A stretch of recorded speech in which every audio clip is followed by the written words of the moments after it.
Okay. Let's start this thing. Has it already started? Does it automatically start? Did it automatically start without me hitting it? Because it's acting like I'm live. Whoa, it just automatically starts. That's kind of scary, because what if I'm not ready or something?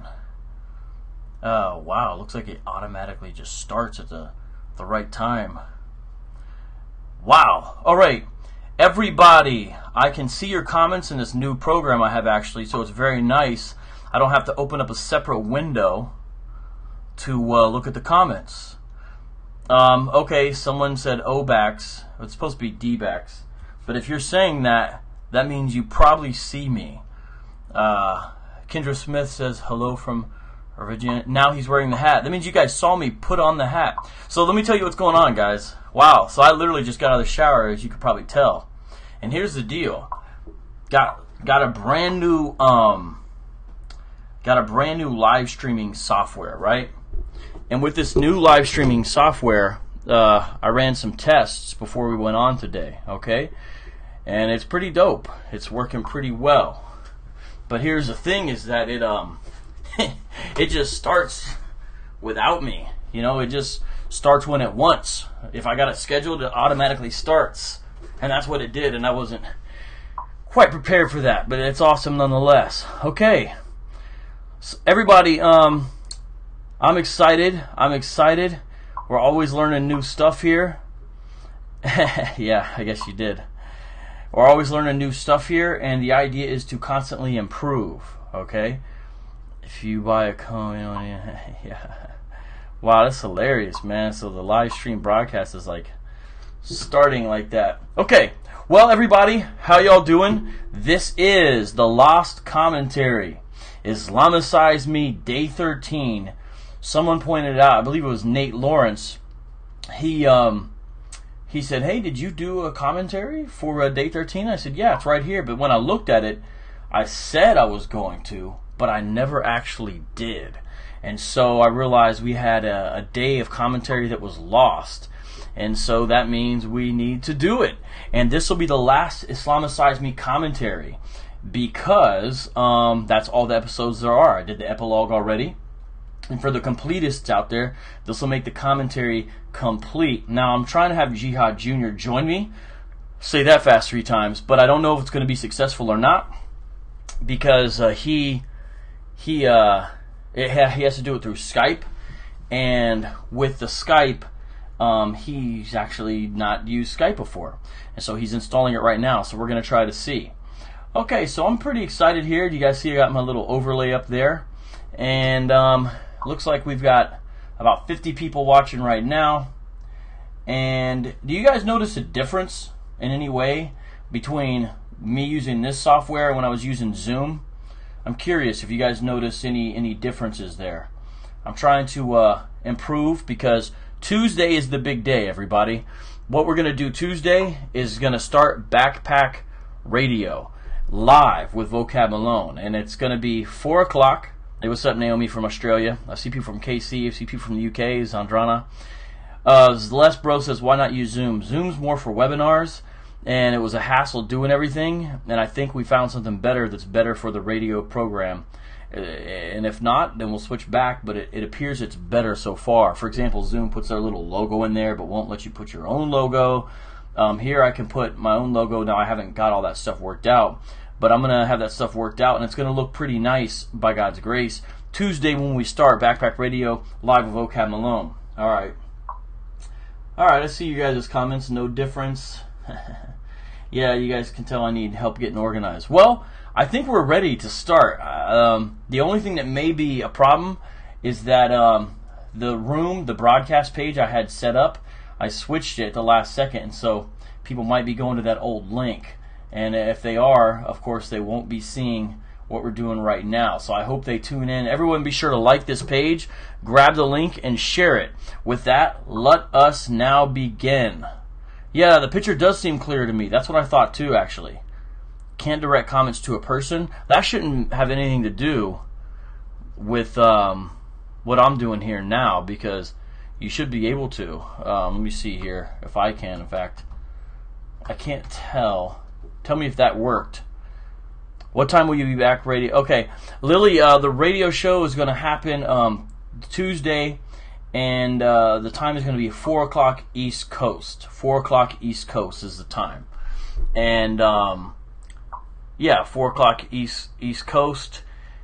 And then we're going to do one Thursday night as well. And for the first one, guess what? Robert Spencer is going to be my guest. So for the very first Backpack Radio, the guest is Robert Spencer. And I'm very excited about that. Yeah. All right, good comments. Well, you know what, guys? It's time to start. We got a lot of comments already, and we haven't even done much. Okay, good. Okay, it looks like we're up and running. Oh, boy. Zelda. Why? All right, so I'm going to go to share my screen, which everything's a little more tricky than you might imagine here, but it's doing it already. And then I'm going to play day 13, which I've already got set up here. And then I'm going to show it to you guys. I'm going to put it in theater mode. Makes it a little easier here. And now, let's begin watching it, and I will start the commentary. You guys ready? All right, let me know if you can hear the sound. That's one thing I hope is going to work, is the sound. And you know what? Let me change the resolution on this back up to 720 and see how that works. All right, here we go.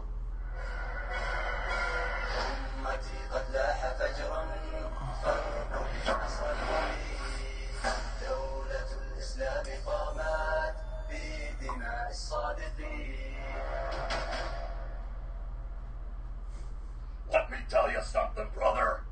That's so glorious and majestic. Let me tell you about the hoodies of paradise. Ooh, yeah. As my friend Macho would say, ooh, yeah. What or who are the hoodies? So, of course, you guys remember that Sam Shamoon is, of course, Halal Hogan. And here he is, and David's on the floor eating his cereal. David tended to like the Honey Nut Cheerios whenever we had to do these scenes with the cereal. And he would actually eat it, whereas John would tend not to actually eat his cereal. So it's kind of funny. So next time you guys see John McCrae, tell him, hey, bro, eat your cereal, man. Eat your cereal. You got to eat those Wheaties, right? But yeah, he's usually eating Honey Nut Cheerios. So this is day 13. So think back. You know, this is only like, what, a month ago, right? Let's check the date on this, when this was released. Just think about how much has happened since then. It was released May 28th, 2018. Literally a month ago. Wow. So here we are, you know, checking out this from a month ago. And just think about how much has transpired since then. It's been quite a ride, hasn't it? But it's been awesome. It's been awesome as well. So just kind of keeping that in mind. Now let's continue on with this as we see what Halal Hogan has to say about the hoodies in Jannah. That means paradise. They are the firm-breasted whores of paradise. Which is exactly how they are described in the Islamic sources. Oh, that each one of them, their chest will be larger than my chest, and that is a feat that only Allah can perform. That's so funny when he flexes his chest, right? Look at this chest, baby.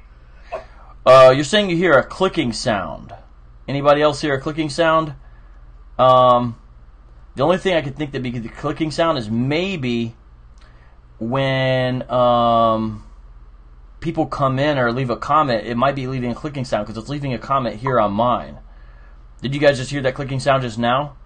If that's the case, I want to see if there's a way I can eliminate the clicking sound. If that's what you guys are hearing, if that's what you're hearing, is it like this? Is it like this? Are you guys hearing that? If that's what it is, okay, no, okay, then I guess you're not hearing the clicking sound because every time a comment's left, I hear a clicking sound, but it's actually pretty annoying. So, all right, let's keep on with this. Imagine a hoodie with a bigger chest than mine. And you know what's beautiful about those hoodies? Every time you have sex with them, every time that they experience one of the 24-inch pythons, brother, they go back to being virginal again. And that is the... By the way, that really is the teaching, is that every time supposedly a Muslim has sex with one of these these women, they go back to being virgins again, right? I mean, how insane is this? All right, so you guys are having, there's a clicking sound. Let me see what I can do here. Why is it doing that? Let me see. Yeah, look at all these screens you're seeing, right? Okay. All right, I'm going to work on this real quick. Microphone, mute overlays, record. Sorry, I'm looking at this. Picture in picture, use echo cancellation. I don't know what that means. Sound effects. All right. Options, show control and other apps, audio play, Periscope, YouTube category. All right, I'm looking at it, guys. I'm trying to see what's up here. Maybe one of these things will do it. I just tried a couple different things, and hopefully it's doing it. It seems like I no longer hear it, so it might be doing it. Okay, but hopefully you can still hear when I do this. All right, let's go back to playing this. Hopefully it was working. Everybody ready? Yeah, it looks like it was. Now that you pointed out the click. Yeah, okay. Okay, hopefully you can't hear it now. I think I just fixed it, everybody. Much love to y'all. Here we go.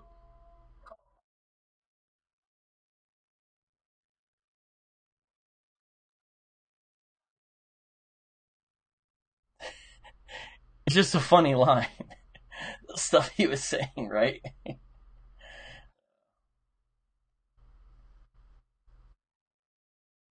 Now, I'm going to comment on this real quick, actually. Here's David throwing up, right? All right? Okay. Yeah, no big deal. I don't. Oh, you can't hear the video now?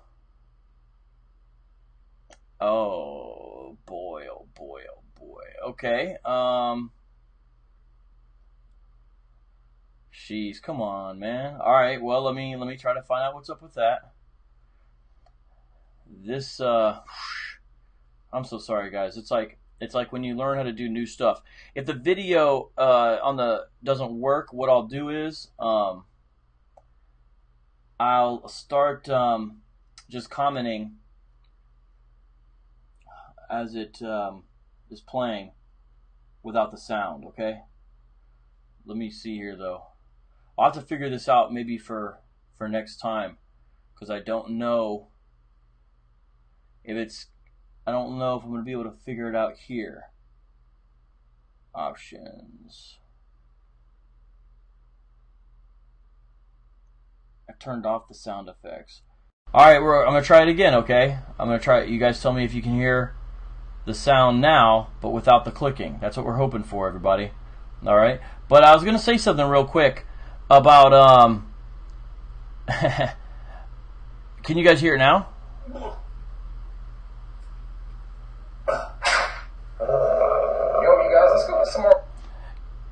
Can you guys hear the video sound now? That's what I want to know. But why I'm playing this? Let me comment. People commented on the throwing up, and I guess that's fine or whatever if they want to comment on it. But I didn't understand when they would add that. They would add it to their list of complaints against Islamicize me as if it was unbiblical. You know what I'm saying? What I mean is that you can say like, hey, this was gross, I didn't like it, or something like that. But how is people throwing up unbiblical on camera? They would add it to a list of grievances as if that was something that we were doing wrong as well. I guess I just don't I don't understand. Carrie, I never thought I'd sound check vomiting, right? Yeah, interesting time. I just don't understand why people would make a big deal about the vomiting. You know what I mean? I guess the main complaint with that is they would try to make it sound biblical, but they would say it was juvenile. But I don't know. Is it a sin to be juvenile? And I don't think all of Islamicize me is juvenile. But obviously, if you're saying it's juvenile, I mean, that's because the sources are juvenile. I don't know. Some of the criticisms, I wanted to hear what people were saying, and I said, okay, I'm listening. But sometimes they would throw in things that made their, okay, good. Sometimes they would throw in things that Yeah, Roxby, a lot of people mention projectile vomiting as a real problem. And I didn't understand that exactly, because it's like, is that immoral? Is that lewd? You know, we are showing what would happen. And I mean, I'm sure people have watched people throw up in other movies and stuff. Do they say it's ungodly, or that's part of, you know, what makes it unholy if there's throwing up? I just, is it just something Christians can't do? I mean, I sound dumb right now because I feel like I'm objecting to be honest, kind of a dumb objection. Because when people would have these objections, some of them were legitimate in the sense that I could see where they were coming from. But they needed to be more precise, and then when they would kept on throwing in projectile vomiting, all the throwing up, as if it was a legitimate biblical objection, it really made it sloppy what they were trying to say. So I just didn't understand all that. So here I am, my character, doing the bills, right? Doing the bills. Oh, one thing I wonder if I can do here that I could do on Zoom is draw little pictures. Remember, I could annotate? Can I draw little pictures here as well? Oh, this is an interesting question. That's something else I'm going to figure out. Guys, I literally downloaded this right before we started. So what's going to happen is I'm going to take some tutorials on how to use this better, and it's going to be even better. And I appreciate you guys having support. I saw some positive comments there, and I got love for y'all on that. The idea is to have things better and better for Tuesday. Will it be perfect? No. But as we go on, it is going to get better and better. Quality and everything else. I got all kinds of ideas for improvement. Hopefully you guys have noticed some of them, but there's a little bit of growing pains involved. Someone says, well, Tippy Bear, I don't know if you're talking about the throwing up comment, but honestly, the throwing up comment was actually mainly from Christians. That was one of the complaints that Muslims actually offered, believe it or not. So here we go. Some more mutzah, you know what I'm saying? So here we are. We're looking here at our financial situation, and we're sick. We have the masks on. I'm doing the bills. I'm supposed to have the calculator app up there. And John's character, Jamal, what's he talking about? He's talking about getting more muta, right? Yo, you guys want to go get some more mutzah? Mutzah? Yeah, you make you feel good. Money. Mutzah. I think Jamal's basically saying to Dennis, hey, if you get some more muta, it'll make you feel better. That's kind of what he's saying. Money. Do you see this, what I'm looking at? No, money. These are bills. A lot of them are past. Notice how David's grumbling. You know, Dennis he's grumbling while we're talking. It's just funny. Bro, dude. I'm trying to get some more moo-moo, baby. You know what I'm saying? Can't even pay the doctor, dummy. Some more moo-moo. We can't even pay the doctor, he says. We need some more moo-moo money. We need some more money. We're running out of money. I'm running out of mutzah. I'm running out of mutzah. We're running out of money. We're all sick. I can't finish the sentence, and he says, I'm running out of muta. We're all sick. Guys, and we want to go rob another Christian? Want to go rob another Christian, you know, to get more money? Rob another Christian? There's got to be a better way. We'll go rob the same Christian. He had all that money from charity before. We took it. He might have been getting more money from charity from kids. And then we can get some... He's saying maybe that same Christian we robbed before has some more money we can get. But the point we're saying why that's not the best way is because eventually if you keep on robbing the same Christian at that amount, you know, there's no more money left. What's up, baby? There's got to be a better way to get money as Muslims besides robbing Christians. There's got to be a better... Dude, just shut up. I'm going to throw up. So our robbing the Christians is roughly equivalent to the caravan raids that Muhammad would do. That's what we're talking about there with the caravan raids. Is what we're kind of focusing on when we're talking about robbing Christians. We're making, you know, kind of like a rough equivalent with what we're doing with when we would go next door and rob from him. It's kind of like the caravan raids. And so I'm actually going to read a little bit about that here, and I'm going to talk a little bit about Dhimmi and jizya and all this stuff. Okay, so let's look about this.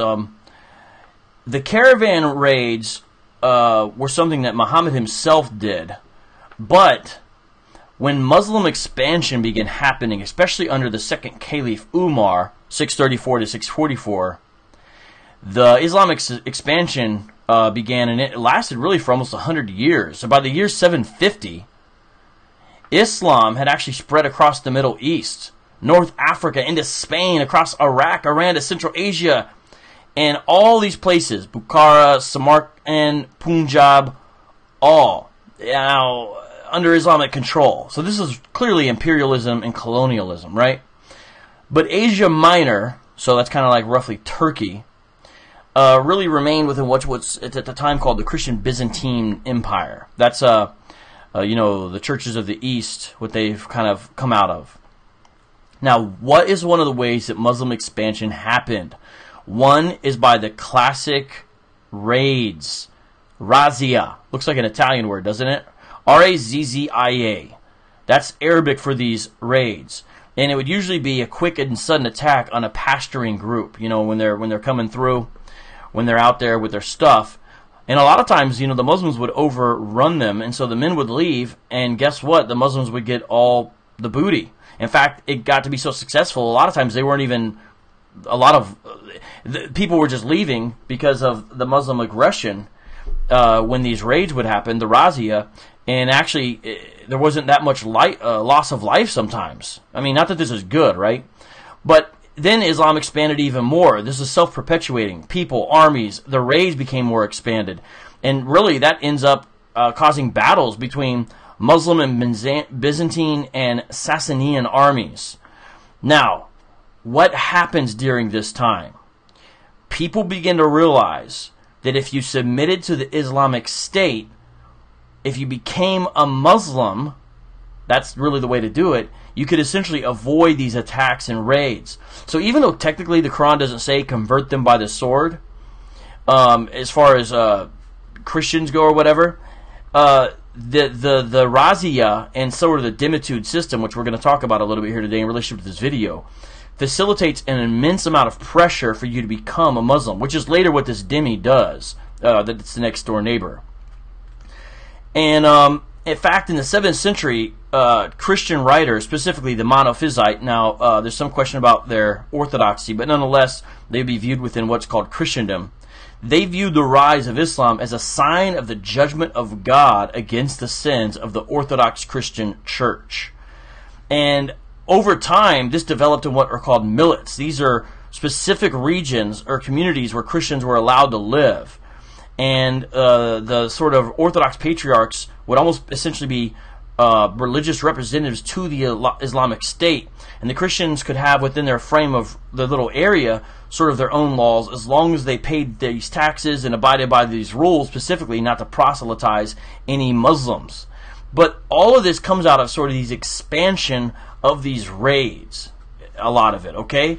And I'm just going to mention a few more things about life as a Dhimmi, because he's going to become our Dhimmi at the end of this. Spoiler alert, right?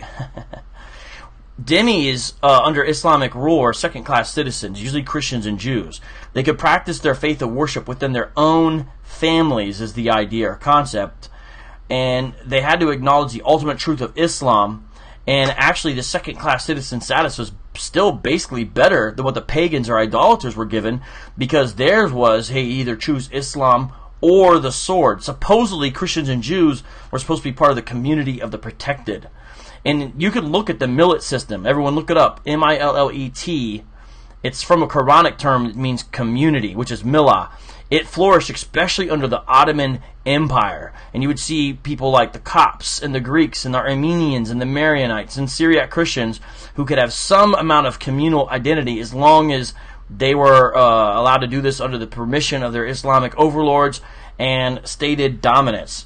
And this is not something that is really attractive, to say the least. I'll give you another example of what it's like to live as a Dhimmi. A Muslim man could marry a woman from one of these minorities, but a man from one of the minorities could not marry a Muslim woman. You see how that goes? So I'm just reading a little bit about some of the information here with Dhimmi, since that's really what this episode is about. And we're talking about robbing Christians and all this stuff, but I want to bring to the forefront that this is based upon real things that really happen. All right. Now, let's continue on here watching this. Backpack. What's a better way to get money from Christians? Backpack, magic backpack. I'm the nigga that Mac attack backpack. With this sack, reacting like a maniac. I got stats and facts to keep y'all on track.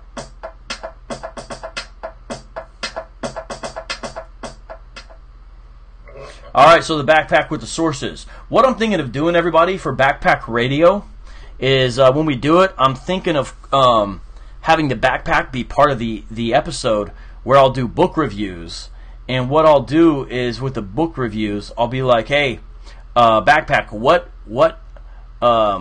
type of book, what book should I review today? And then what I'll do is I'll have the Backpack song play, and then I'll bust out a Backpack, right? And then with that Backpack, then I'll be like, review the books it has. That's one idea I have about how to use the Backpack with Backpack Radio. And anyways, yeah, here we go. So he's so sick he can barely read. Verse 29. Fight those who believe not in Allah, nor the last day, nor... Now notice, people always give these stipulations, and they'll say how contextual Surah 929 is. But notice, the emphasis is on the belief. The fact that they be considered kuffar, or infidels. Do you guys see that? Fight those. Who are you fighting? Who believe. Who don't believe what? Because it says believe not. In Allah. So if they don't believe in the God of the Quran, or the last day, meaning Islamic eschatology. Do you guys see that? Do you guys see that? The emphasis is on what they don't believe. Hold that forbidden which has been forbidden by Allah. So, for example, they eat pork, or they think it's okay to eat pork. See that? His messenger, nor acknowledge the religion of truth. Oh, and also, see, if they don't basically believe the teachings of Muhammad. Do you guys see all that? Nor acknowledge the religion of truth, or the messenger, from among the people of the book. So that's the Al-Kitab, the people of the book. Among the people of the book, Jews and Christians, until they pay the jizya with willing submission and feel themselves subdued. You fight them until they pay the jizya. This means that they become your dhimmi. It's a second-class citizen who acknowledges his inferiority by paying you half his money. And the justification for it is in the next verse. It says the Jews call Ezra son of God, and Christians call Christ the son of God, calls on Allah to destroy us. So basic. So notice there, the next verse that he's referring to, the Jews call Ezra the son of God. So further, the reason is given that has to do with the fact that they don't hold to proper beliefs, right? But it's incorrect. When did the Jews call Ezra the son of God? That's not even correct. And so I make a comment here. This is from Surah 930, by the way. My character, Giovanni, it says, that's weird. I never knew that they said that. Because then it says the Messiah is the son of God, which is true enough. So notice how the emphasis is on what they believe or don't believe. And then the Quran goes on to say, these are but their baseless utterances. These are but their baseless utterances. So to say Messiah is the son of God is a baseless utterance. They imitate the assertions made in earlier times by those who wish to go forth. They would have surely have made some preparation for it, but God disliked. Wait, hold on. Oops. I'm sorry. I skipped a verse. Hold on. Assertions made in earlier times by those who deny the truth. May God destroy them. How far astray they have been led. So see that they deny the truth. Again, there's the emphasis on it. So let's listen to what is said here. Remember, the Quran never gets other people's beliefs right a lot of times, or frequently gets them wrong. Saying the Jews called Ezra the son of God. Not true. Allah is going to destroy them, and we force them to pay us in the meantime to help them acknowledge their true status. That's good. That's weird, though. I never knew the Jews called Ezra the son of God. But anyway, this is better. Who are you going to believe, Jews or Allah? Do you guys see this? It's funny. Allah says that the Jews say Allah every time. Can we just stop fighting about this more? All right, so I have some more things to read here about Dhimmitude status within Islamic history. Bat-Yeor, B-A-T, and the last name is Y-E-O-R, has a book called the Dhimmi that speaks a lot about this. Talks about the Muslim colonialists and how they dealt with the Byzantine Christian provinces. The Persians, the Armenians, the Copts, all those folks. They are essentially reduced to sort of a slavery status, and actually they would get deported. So a common thing that would happen is sort of forced deportation under the expansion of Islamic colonialism.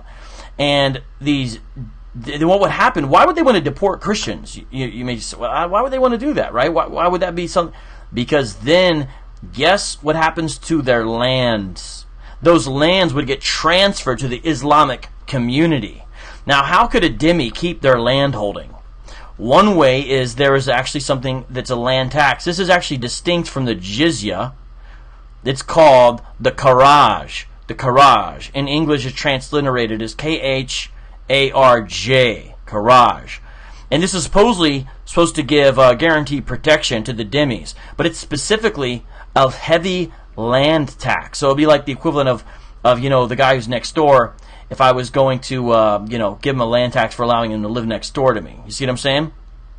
Now, you guys have heard about the poll tax, the jizya, and I want to emphasize that a lot of ways that this was done throughout Islamic history was there had to be some kind of humiliation in the act of paying the tax, such as, slapping the back of the neck or something like that. And upon payment of the jizya, a frequent practice throughout Islamic expansion was the dhimmi would receive a document that they would actually have to wear around their neck, and it was like a mark of dishonor. But it would identify him as supposedly someone who could move around relatively unfettered for the most part, from place to place. We're talking about travel restrictions. But actually, we're going to talk about travel restrictions for dhimmis later on as we get into this. So you see, it's not total unfettered movement. Now, one of the worst examples of this that we see in Islamic history is under the 6th Fatimid Caliph at Cairo in Egypt, a man named Al-Hakim, 996 to 1021. He's specifically known for severe and cruel persecution of Christians and Jews. He had really harsh restrictions on them, and in fact, he ordered the destruction of the Church of the Nativity. And some of this behavior is part what ended up fueling this desire for the West to come into the so-called Holy Land and to try to liberate it or whatever. But some of these things are still going on today. The U.S. Commission on International Religious Affairs talks a little about that and mentions in Iran and Sudan and Saudi Arabia, Turkmenistan, these kinds of things still go on, and I'm going to give some other examples later on. But this is why this episode is pretty serious, actually. So let me play this as we continue on about making a dhimmi. Alright, I don't feel like I can even move, so Giovanni, you go find us a dhimmi. I know just the person. This is a steady, reliable source of income. Better than just robbing a person one time. We're going to rob them again, and again, and again, and again. Alright, go get us a dhimmi, dude. And all I need is this phone. I'll be back. Yo. You alright? So I said, all I need is this phone, because I kind of know exactly what I'm going to do. Yo. Hello? So, why is Jihad Jr. got bandages on his head and his finger? Well, because remember, we had beat him up the day before, if you remember that. And when we took his stuff, his broom and his clock and all that. You guys should go back and watch these episodes in order again. It's kind of fun, actually. Giovanni, you're a friendly neighborhood Salafi man. Friendly neighborhood Salafi man. Originally I was going to say you're friendly neighborhood Muslim, but then I realized that wouldn't be a proper representation. But if I say Salafi, this type of behavior that we're exhibiting is much more of a proper representation of Salafi Islam behavior. Hey, look, man, look. I don't want any trouble. That's what... So he says, I don't want any trouble, and I say, well, don't worry, I'm here to help you. Not have any trouble. I'm going to help you out. I'm calling. I want to help you. I want to help you avoid trouble. So he's like, oh, okay. Oh, really? Oh, that's cool. What's up? Yes, if you want to avoid the trouble of having your neck... So if you want to avoid the trouble of being decapitated, you'll do what I say. That's what I basically am saying. ...removed from your shoulders, then you'll come right next door right now and sign a contract. Why would I do that? Listen, So I'm telling him, you're going to come next door and sign a contract. So the contract, of course, is to be a dhimmi. What I'm talking about is me and my brother. Remember them? Coming over to your house again, robbing you, taking your other broom. Taking your other broom. We're trying to have some comedy here. Because we took his broom, and now we're going to take his other broom. What a threat, in the seriousness of this, we wanted to have some fun with it as well. Eating your food, raping your wife, killing all your little children. And of course, most people get the joke. Eating your food, raping your wife, killing all your little children. I mentioned all these horrible things, but watch his reaction. One of them is a minor of marriageable age, which means... Notice that raping all your killing all your little children, unless one of them is a minor of marriageable age. In that case, she become one of her wives. That's obviously a reference to Aisha being 6 and then later on 9. I'm sure most of you got that. Be approximately 6 to 9, in which case we prefer to kidnap her. Eating my food! And so then the joke there was to have him only react to the eating my food. And the reason is because, it's this long list of horrible things, right? And then he only reacts to the most minor thing. I mean, not the broom thing, but the food thing. That's what he's most concerned about. Again, it's just humorous in a way, because, he must have some good food in that fridge, right? Yes. Only if it's halal. Only if it's halal food, though. Do you have any dates? Do you have any dates? I don't know about this. Listen, we know where you live. Which is right next door to me. Poor guy. It's silly how long it took to get this shot right. We filmed this a variety of ways, and this little thing of slamming down the contract with him signing it actually took it took longer than I would expect it to get the shot right, because the angle and the way we had to do it and how I had to release the paper just right. It was actually little things like this when you film are tricky. I was like, oh, they'll be quick. It'll be easy, but it wasn't. It was not.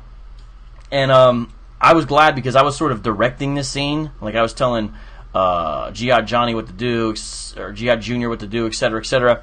But I didn't really know what I was doing, because I knew how to kind of write some scenes, but visually I was a little more hard-pressed to figure out stuff.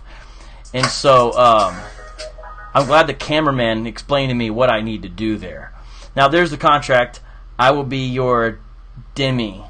And obviously it's dummy crossed out because we're saying that's how the Muslim overlords view their Christian servlings, basically.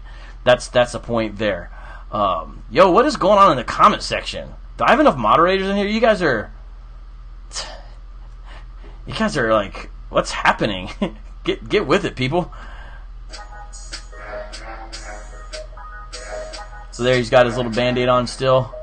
He had to do this real fast, man. He actually had to go somewhere, and so I kept on begging him to stick around, and it took quite a while.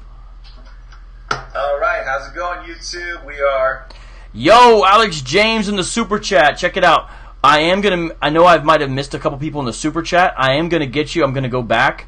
So I am gonna go back in the super chat and get you. But the first one I saw now is Alex James 2020. Thank you very much, and I appreciate your compliment as well. You are doing a great job. Thanks, man. Hey, for real. Thank you. I appreciate that.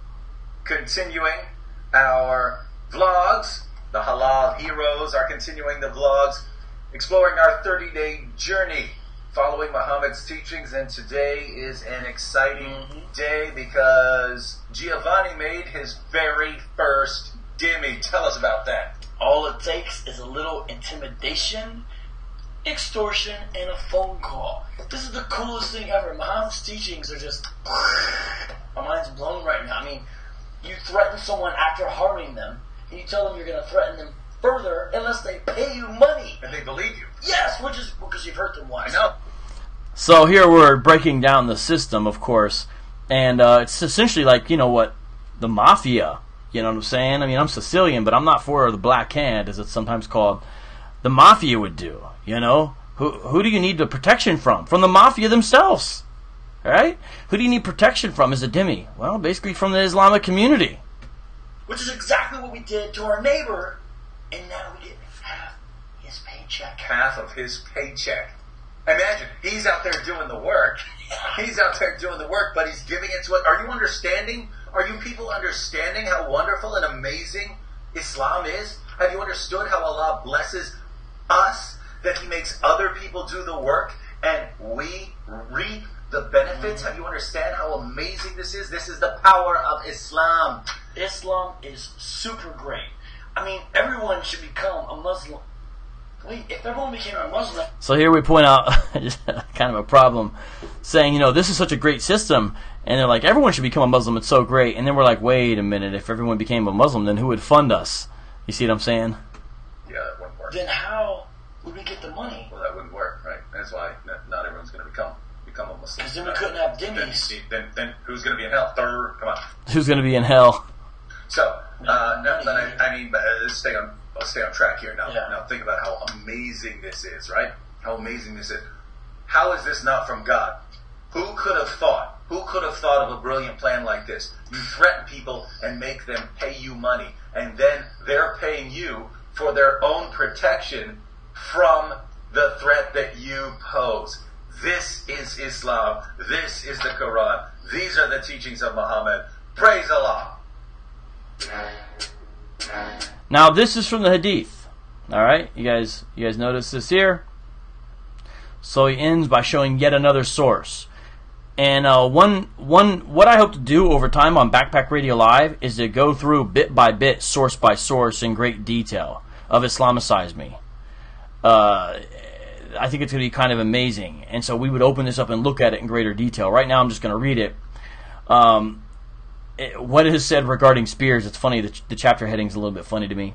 Narrated Ibn Umar that the Prophet said, "My livelihood is under the shade of my spear, and he who disobeys my orders will be humiliated by paying jizya." So, Muhammad says, the way that I get what I've got is by my spear, by violence, by the threat of violence. That's how I get what I got. You know, it's like live by the gun type thing. You guys see that? And he who disobeys my orders, so if you don't do what I say, what's going to happen to you? At least in some instances, if you're not killed here, this instance, you're going to be humiliated. How will you be humiliated? You got to pay the jizya. Do you see what the jizya is? And it's not gone. I'm going to read a little bit after about how it's not gone. Now, granted, it's not as bad as it was under the Ottoman Empire, but it's not gone. And it's still part of Sharia, meaning it's what the Ummah would have to want to happen if a country was rightly guided under Sharia. There's really no way around it if you're a Muslim. How are you going to tell me this isn't what you're supposed to do? It is. And you want to tell us this is a good, desirable religion from God? That's what you want to say? Come on, man. Look at that.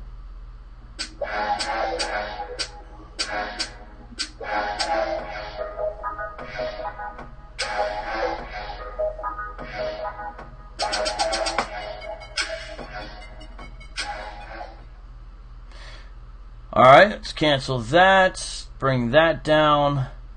Now what I need to do is to take it back over to me. Ecamm Live.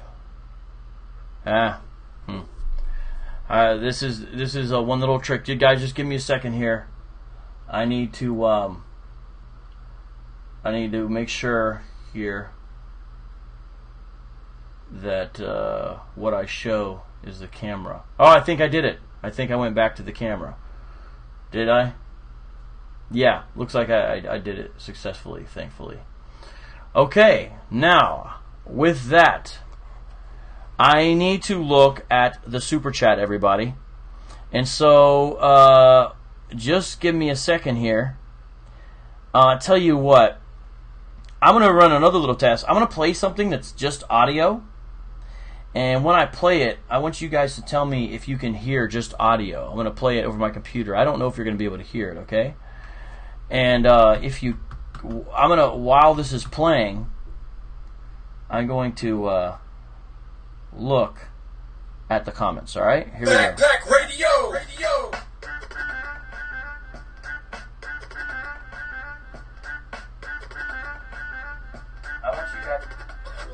Backpack Radio! One-of-a-kind radio program that features live debates, call-in questions, and expert guests. The focus of Backpack Radio is to highlight what God's Word has to say about religion, truth, and culture. To do this, we engage in the discipline of apologetics. Apologetics is the communication and defense of the gospel of Jesus Christ. And now your hosts, Tommy Boy and VOCAB Malone.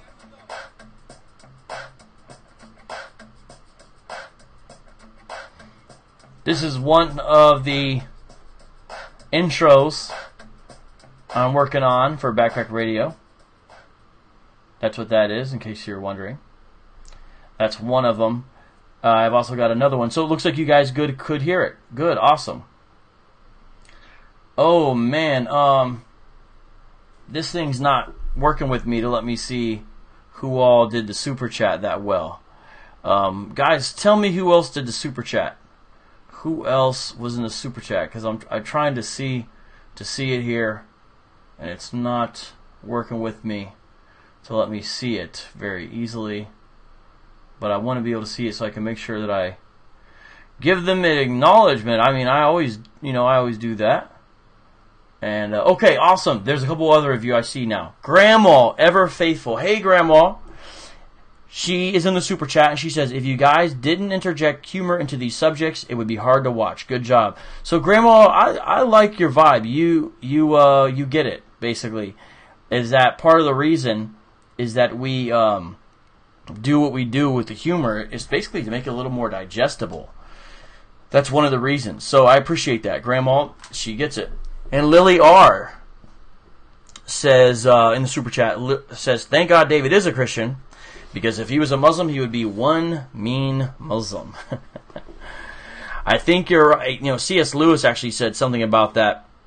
C.S. Lewis said, you guys talk about the way some of the Christians are, with being hypocritical or things like that. And I understand that. C.S. Lewis is basically, I'm paraphrasing, but he said, I just think, how much worse would this person be if they weren't a Christian?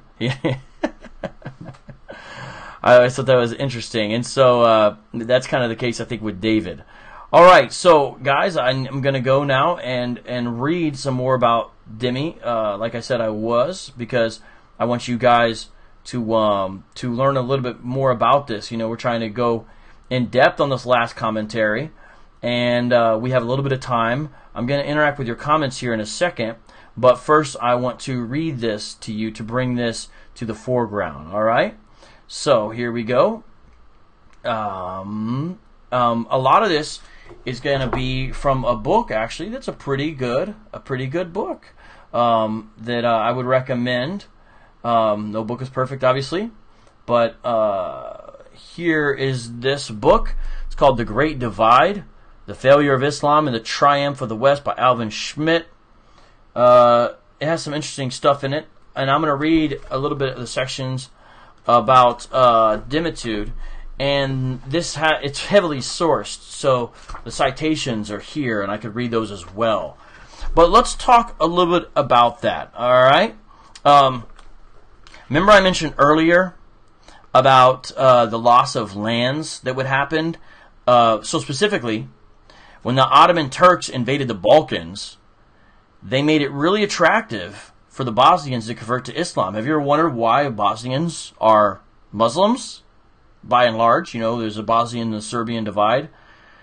Well, because years ago, the Ottoman Turks invaded that part of the world, and if you embraced Islam under that, guess what? You were allowed to retain your land and your possessions.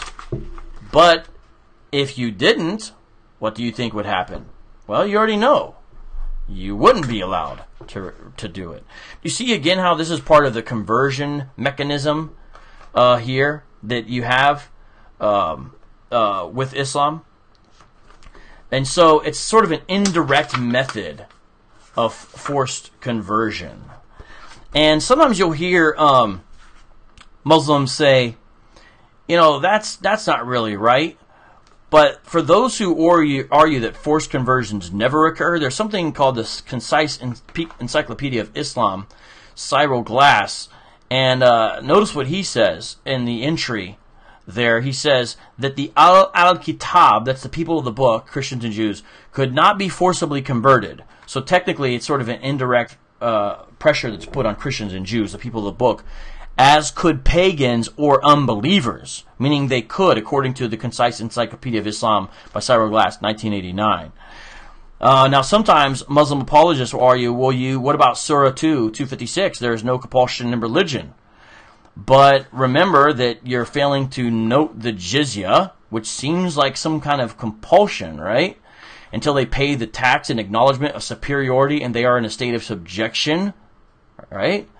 And when I go through this, you'll see that it doesn't really, the protection that you get living in an Islamic society as a Christian or Jew is not really all that great. And so even though the Dhimmi are called the al-Dhimmi, which means the protected people in Arabic, the al-Dhimmi, I'm sorry, I think is how you pronounce it rather, let's talk a little bit about what the protection actually looks like.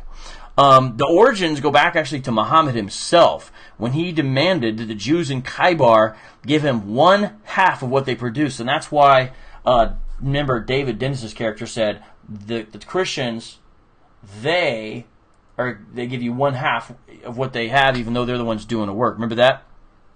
But then Muhammad basically said that I still reserve the right to drive you out whenever I wish. This is not really true safety or security, right? Now let's continue on and look, and I want to give you a list, and some of this list is from Bat Yeor's compilations of examples of Sharia law. There's 2 books, the Dhimmi, which is Jews and Christians under Islam, and another one's called Islam and Dhimmitude, where civilizations collide. Another one's by A. Ghosh, the Quran and the Kafar, Islam and the Infidel. Those 3 books have good information on this, and I'm going to go back and read common restrictions and common human rights violations, you could say, that Dhimmis receive. Number 1, and now remember, this is going back into old school societies, so some of this isn't relevant, but you'll understand under those societies what it was. They couldn't have Muslims as servants. They couldn't build or repair their places of worship. They could not dress like Muslims. So even us, in Islamicize Me, dressing like Muslims is something that if we were in another society, we would not have been allowed to do as Dhimmis. Do you see? Even us dressing like Muslims in Islamicize Me is like an act of rebellion in a way. I mean, we're pointing these things out. It's important. Number 4, could not give their children Islamic names.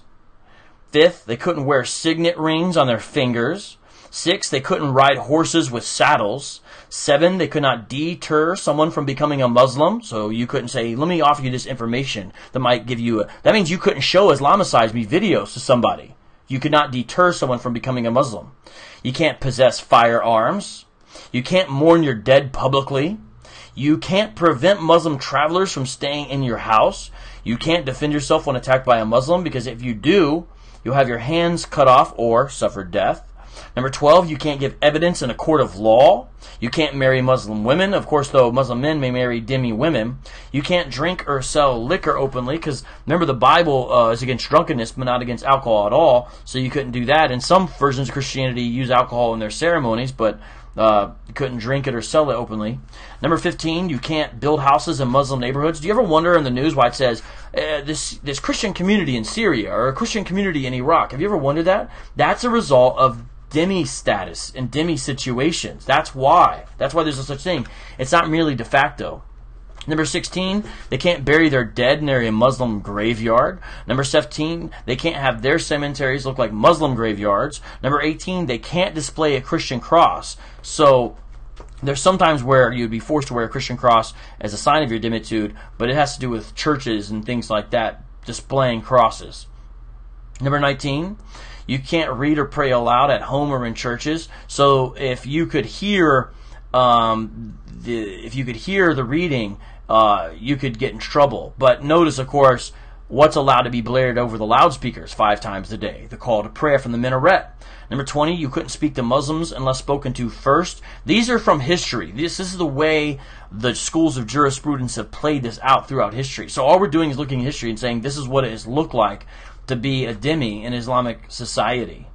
And you're not allowed, of course, to convert a Muslim to Christianity. And if you did succeed, what would happen to the Muslim and probably to you? Because the penalty for your apostasy is death. So Dhimmitude is an indirect mechanism that gets many non-Muslims, to convert to Islam. Now, we've already discussed how a vital component of Dhimmitude status is jizya. And I'm going to give actually these are current examples I'm going to give, like from contemporary society that I'm going to give. This is actually from the Voice of the Martyrs back in 2000, published this account. Christian village of El Koesh in Egypt, the police chief threatened the Christians, saying that he would, quote, burn down their village as Nero burned ancient Rome. What did he do? He withdrew the threat after he collected 50 pounds from each Christian in the village as, quote, protection money. This is common. This is happening in the current era. This is the year 2000 I'm mentioning, and you could go find things recent as well. So it's not a thing of the past. Pakistani Christian Post in 2003 talked about how the Dhimmi rule is still operative as well, and it's especially operative in countries like Iran because, you know, they instituted Sharia in 1979. And not only that, there's just prejudice in every way. There's social discrimination. There's exclusion. There's that as well as these more harsh ways. Dhimmis are often forced to wear a distinguishing mark or garb to indicate their faith. And again, I'll give an example of that. In the 9th century, Caliph al-Mutawakkil in Baghdad forced the Jews to wear what? A yellow badge to indicate their Dhimmi status. Now, some people think that Hitler borrowed that from there. Don't know for sure, but notice that certain Muslim caliphs had the idea of the yellow star on Jews long before Hitler did. And this status, you know, is not that great. And again, the question must be asked, who are you paying to be protected from? And the protection doesn't really look that great. And when we talk about the Turks, that's the Ottoman Empire, their system called the Devshirme, again, my pronunciation, I'm still working on it, and so I apologize, but it's spelled D-E-V-S-H-I-R-M-E. This system went up into the 14th century, and it had lasted really 300 years. And I'm going to give some more examples here because this affects Christians in other lands right now. In 1977, Pakistan began imposing Sharia, and they did this through the courts and all the supporting elements. And what does this result in today, in the 20th and the 21st century? Non-Muslim parents, especially in Pakistan, have a great difficulty enrolling their children in the government schools. They have a hard time finding jobs, except the most menial jobs. And there's even Muslim Pakistanis that see Christians as impure and won't let them touch their food, items, or containers. I'm going to give a little bit about that here. Listen to this. It's just sad. This is from Patrick Sukida's book, A People Betrayed, The Impact of Islamization on the Christian Community in Pakistan, 2002. Listen to this. A Christian student of science at the Islamic College at Karachi was forbidden by his fellow students to drink from the tap. 5 Christian schoolgirls from St. Mary's School, Gujarat, who were taking a home ec practical examination on February 25, 1997, found that the Muslim examiner would not test or mark the food they cooked. She ordered the Christians' food to be put in the dustbin, but tested the food of their 8 Muslim classmates in the normal way. Do you guys see this? Imagine being a school child dealing with that type of thing. In Saudi Arabia, Christians can't have a church. Like, they can't even have one. In fact, they can't read or own a Bible or recite prayers in their own homes. In December 2002, 7 foreigners who were in Saudi Arabia were beaten after being arrested and imprisoned for what? Participating in a private Christmas celebration. And that was from a website, Omdarim.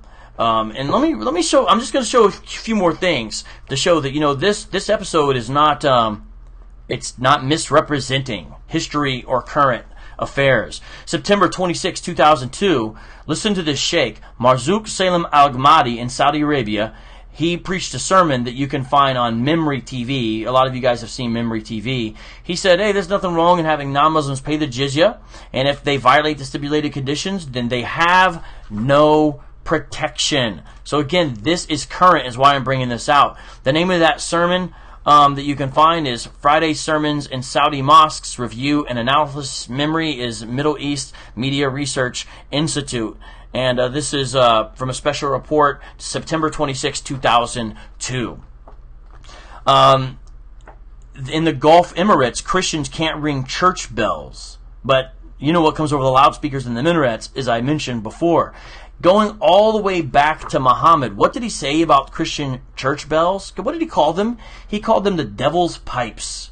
The devil's pipes. Now, there's nothing in the Bible says we have to have church bells, but you know, I mean, just look at what it's like in real life. In the Sunni Manual of Sharia, that a lot of people know because it's been translated to English, it's called the Reliance of the Traveler. Christians are, quote, forbidden to build new churches. Reliance of the Traveler. That's a quote. Forbidden to build new churches. Let me read some other quotes from the Reliance of the Traveler, which is the Sunni Manual of Sharia. Non-Muslims, quote, are forbidden to reside in the Hijaz, that means the area and towns around Mecca, Medina, and Yamama, for more than 3 days. So notice travel restrictions I mentioned earlier we were going to get into. When the Caliph allows them to enter there for something Muslims need. So first of all, they have to get permission from the Caliph to be allowed to enter there, but then they can't stay there for more than 3 days in those areas that are considered holy. So this is from the Reliance of the Travel. These are restrictions as Sharia is applied in real life. Imagine in the United States or somewhere in the West, there's some kind of similar restriction, like, say the first church in Boston. That the first church in Boston that was established, no Muslims could come within 100 miles of that unless they had permission from the president, and even if they did, they could only stay there 3 days. You see what I'm saying? Just try to put it in like some kind of perspective. It'd be shocking, right? But you know, that's not how we're supposed to operate. Another restriction as far as Christians goes, a non-Muslim may not enter the Meccan sacred precinct under any circumstances or enter any mosque without permission, nor may Muslim enter churches without permission. Again, that's from the Reliance of the Traveler. A big, usually it's a green book with like golden kind of writing on it. And so look, there's a lot more I could read, but you know, I'm giving commentary on this episode, but I wanted to give a little bit more to talk about Dhimmitude status for Christians in Islamic societies. And there's so much more I could say, and it's challenge, isn't it? Yeah, Carm, thank you for reminding everybody. Everybody, please hit the like button on the video. Please hit the like button on the video. That's a helpful way. That's something that's very helpful. If you guys could please do that, I would greatly appreciate that. And again, thank you to the super chatters, Alex James, 2020 Grandma, and Lily R. Now, what do I need to do? I told my Patreon supporters, and I'm going to get to your comments in a second, and then we're going to be done here. I told them that once a month I would give them a social media shout out. And this is going to be a little tricky because I have a lot more people giving me love on Patreon than I ever thought would. But I'm going to do my best here to give you guys a shout out because you guys have made this happen and I am very appreciative. So here we go. Y'all ready?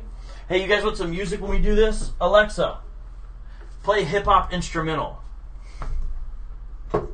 Here's a station for hip-hop instrumental music. Just Beats from Amazon Music. Play a little beat while I do this, guys. All right, here we go.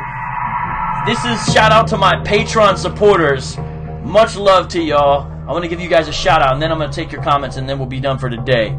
David Wood, Act 17 Apologetics, is my #1 Patreon supporter. Thank you, bro, man. I much appreciate everything you've done. Lil C, you know who you are. She's right now up in the chat, holding it down. Shout out to Lil C. I'm going to read your Patreon names, everybody, so hopefully that's okay, except I'm not going to read the last names. Shout out to Jace. Shout out to Colleen. Shout out to Wade. Shout out to Zahn. Shout out to Wolford. And so those are the top tier people right there. You guys are considered Jedi Masters. And now here's the Jedi. So there's Jedi and there's Jedi Master. David Wood's the only one who's a Sith Lord at the top of the level there. Because apparently Sith are more powerful than the Jedi. I just gave a shout out to the Jedi Masters. Now I'm going to give a shout out to the Jedi. Deepa, Roxana B. She's up in there right now. Carrie, you're up in there right now. Douglas, Christopher, Karen. Much love to all y'all. Now we're going to go, I believe, to the... I think... Are we on the Rebel level now? Yeah. Here we are now on the Rebel level. All right, so shout out to you guys on the Rebel level. Earl, Alexa, I think I saw you earlier. Lily R. Oh, it just stopped because I thought I was talking to it. That's kind of funny. Lily R. Konga's wife. Carolyn. Carol. Anonymous. Nathan. Actually, Anonymous, I know your name's Tim. But I'm not saying your last name, so it's all good. Nathan O, Joshua, Deborah, Eric, my main man, I met you yesterday. Nathaniel, I met you yesterday too. Spatafora, yo, you really hold it down. I see you up in there. And now I believe we are on the Padawan level, if I'm not mistaken. Or is the Ewok level? I just forgot. But whatever that level is, here you guys go. You're also Patreon supporters. Virginia, Brian, Justin, John, Marie, and John McCrae from What Do You Mean? Garrett, Anub, Rochelle, Elizabeth, Adam, Priya, Andres, and then last level, much love to you guys as well, Medhat, Bij, and Stephanie. Hey, you guys are the reason this can happen, and I want to give you guys a shout out, and I'll look for some other chances and opportunities to give you guys love. Now with that, let's look at some comments before we get out of here, man. You guys have, looks like you've been holding down here. Let's see. I think a video on the governance of Islam would be great to understand the flow of Islam money. Alright, I'm reading your comment there, Les Bro. Trying to think about that. That's right, Julian. There is no condemnation for those who are in Christ. Nice, nice, nice. Yeah, there is drama. I see it up in there, Threat Level Midnight. I see it. Let's see. Quran Knowledge says, do you believe in our paradise? If you mean the paradise spoken of in the Quran, the answer is no. We believe it's a man-made place from the mind of a man who wants carnal things for all eternity.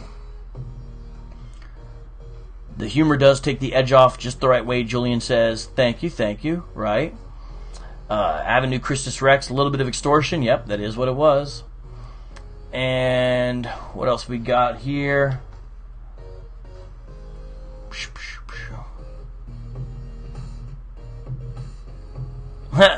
Someone you may know said, half my paycheck. Joke's on you. I don't make anything. Right.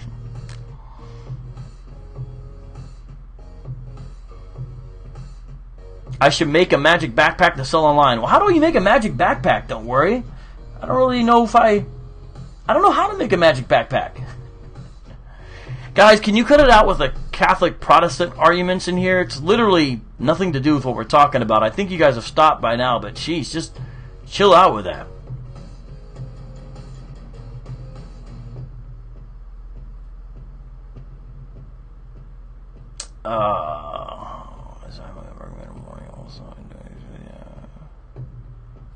Yeah. There was a shooting in Annapolis, Maryland. 4 dead, many wounded. Well, pray for those folks, man. Again.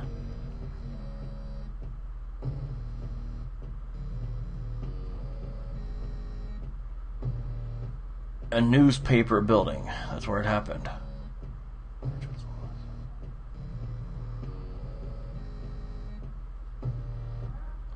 The Quran is perfect, don't you remember? Spot the Cat says.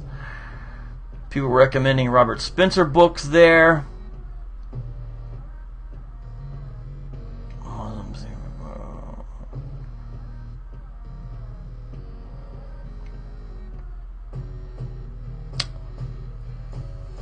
Man, there's a lot of comments up in here. You guys are...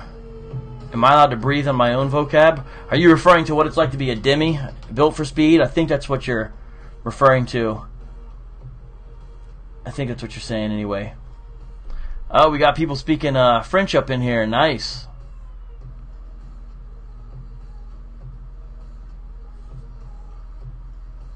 Turn that music up again while I read comments.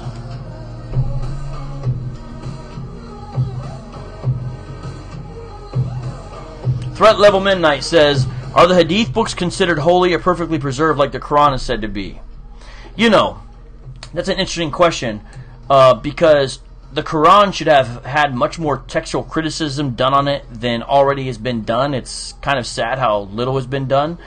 And when you start talking about copies of manuscripts in relationship to the Hadith, I think there's even less understanding. I mean, on all the books I've read on Islam, how many times have I heard about the copies of the Hadith and their preservation and textual criticism? Hardly ever. It's rare. That's something I don't know much about, but I've hardly ever heard anyone talk about it at all. My bet is we have one copy here, one copy there, and we just take it for what it is. because I seriously doubt we're able to do extreme textual criticism where you've got a lot of copies. That is a super interesting question. I would love to look into more there. That's an excellent question. Tell us the book you're reading from. This was one of the books I was reading from here, guys. I'll put it up while I look here. Now, this is the book that was a compilation of them. But remember, guys, the source there is Reliance of the Traveler. Yeah, Miracle put it up. Reliance of the Travel, a fiqh manual of the Shafi school of Sunni Islamic jurisprudence. That's correct. So a lot of the stuff was from Reliance of the Traveler, which I have downstairs.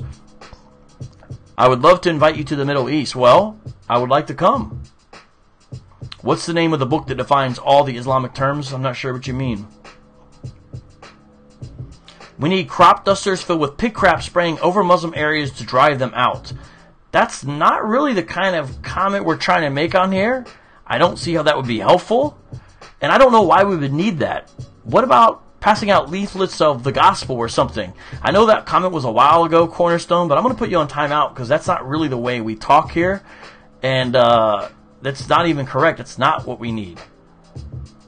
Don't worry, talking about the Bedouins. Yeah, that is kind of a different thing. Yeah, we do need to pray for the persecution of Christians in the Middle East on a regular basis. Agreed. Oh, hey, thank you, hey. Les, bro, I appreciate that. Appreciate that. About comment about my voice. That's kind of you.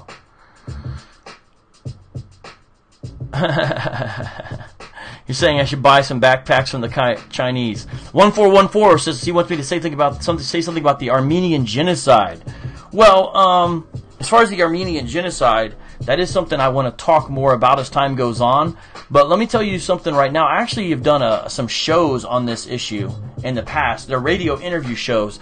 But I'll try to make those linked in the video when this broadcast is over about my show about the Armenian genocide. Oh, someone's saying we could make the Magic Backpack an app. That's an interesting idea. VOCAB, does the Nation of Islam use the Hadith? Built for Speed asks. Not to my knowledge. I mean, to be honest, they barely use the Quran. The Nation of Islam uses the Quran almost as a proof text and really emphasizes what Elijah Muhammad said instead of necessarily the Quran, to be honest. You know? So that's an interesting question, but the answer is by and large they're not real Muslims there, right? Okay. Love your work and teachings, vocab, very helpful. Well, thank you. I hope so. You're a great supporter. We got someone from Belgium. Outsitsy Man. Nice. People talking about Poland. And guys, I'm almost done here. Alright, I think I've read through all the comments, and I believe that I gave everyone a shout out. Now guys, I want to again give you a personal thanks for sticking through with some of these different changes and growing pains. But if you notice, the goal ultimately is for improvement. So if you support what any of us are doing, not just me, hopefully you'll see that, what's up Miss Piggy from the Netherlands, shout out to you. Hopefully you see that our goal is to get better at this with our knowledge, with our information, with our interaction, with the quality of presentation, with all that. So there's definitely stepping stones. You know what I mean? Like we're not there right now, but we're getting there. And I believe as you see we go on, you'll see us get better. Because the thing with that is that it's one thing to do something the same way the whole time and it's good and solid. That's okay. But I like being part of something, and you guys are part of something right now, where the people involved have a vision for all kinds of other things that could be done, and you can see them making step-by-step process along the way. And so that's still what's going to go on, guys. We're going to continue on, trying to improve, and I look forward to the very first Backpack Radio Live broadcast this Tuesday, 4 o'clock East Coast. It's going to be me interviewing Robert Spencer on the treatment of women in Islam. And then what I'm going to do is, by no later than Wednesday, I'm going to put up the podcast on iTunes. So subscribe to the podcast, go to backpackradio.com. And then on Thursday, what I'm going to do is, I'm going to do a Q&A live, where the main goal of the show is to answer your questions live. I might even bring some of you on. I'm still working all those details out as well. Exciting stuff, really exciting stuff. And I think I'm going to be using this new program instead of Zoom, so it's still going to take me a while to get used to some of it. But just from this one show, I see basically how much better it is.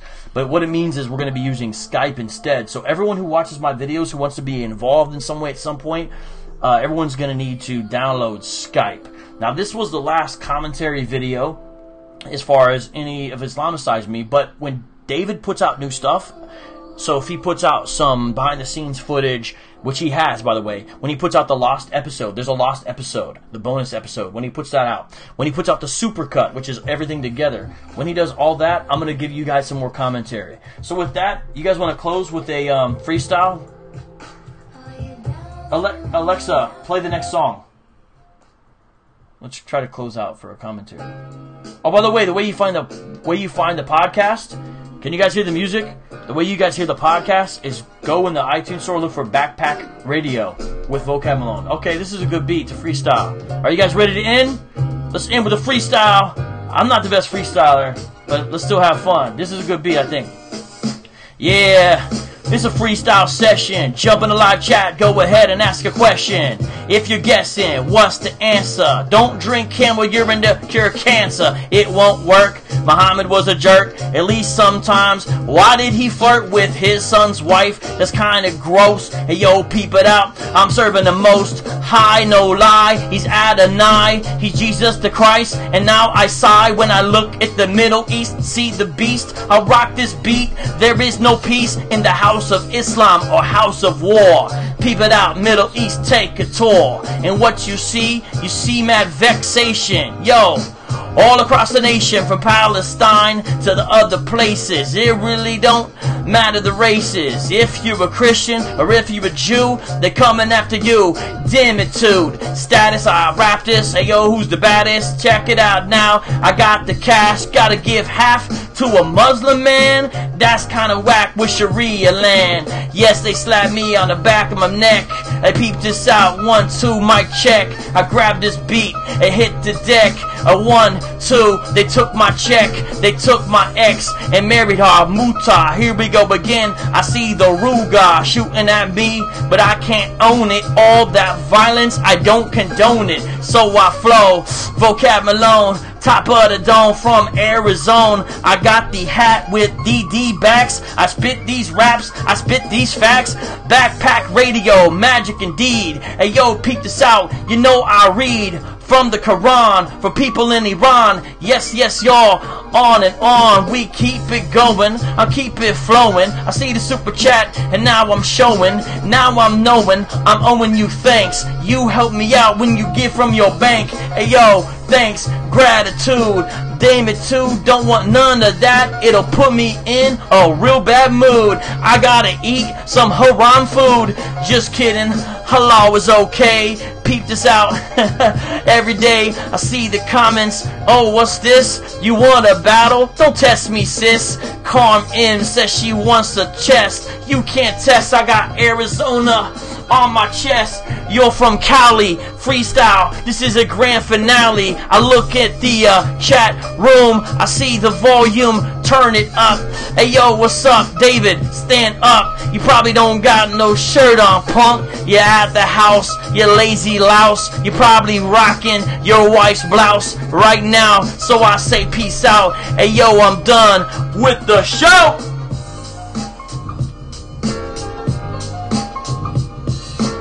Be sure to check out Answering Islam live with David Wood and Anthony Rogers tonight. Oh man, I hope they don't give me a copyright strike for this joint. Are they gonna do that? That'd be lame, man. I hope not. If so, I'm gonna have to get some different beats. Alright, y'all, I'm done. End it with a stare.